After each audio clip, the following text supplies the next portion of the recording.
Taonani na mainda Bambo Taonani.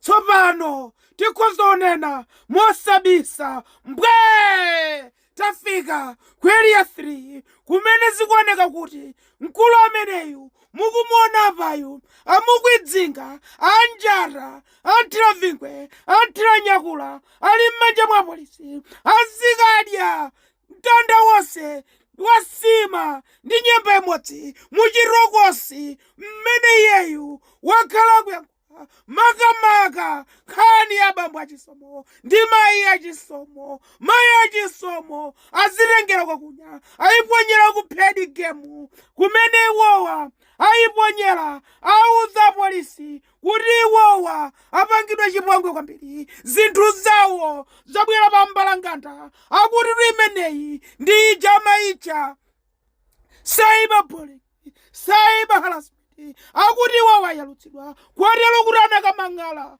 ku polisi kuti apolisi amjare amthire vingwe ammange nyakula monga mmene mukuoneramu. Yamikani panakali pano ali m'manja mwa polisi, panakali pano ali ku area 3, panakali pano akudikira kuti kwatangamombole ndani pa belo to ndikuseka ngati zabwino. Taonani mwina simukuona zimene ndikuona ine. Panakali pano khali ije yafika pavuto kwambiri yatembenuka situdziwa kuti kwati zithe bwanji koma tipajezi mafunika choncho kuti mkazi nayenso azikhala payekha. Tsopano ndi nthawi yoti akhale payekha pamene mwamuna akweyu ali ku selo ali ku nyapala ali ku ndende. Taonani ziliko tisachulutse gaganiwa koma khali ndi imeneyo anjara anthira vingwe ali m'manja mwa polisi anthira simbi tikunena pano ali ndi nyakula saka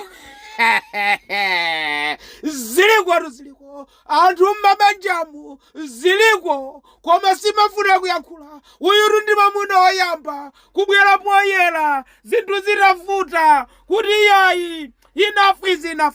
Maoni alipo wochuluka kwambiri tipitirize tikathabuleke imeneyi. Taonani.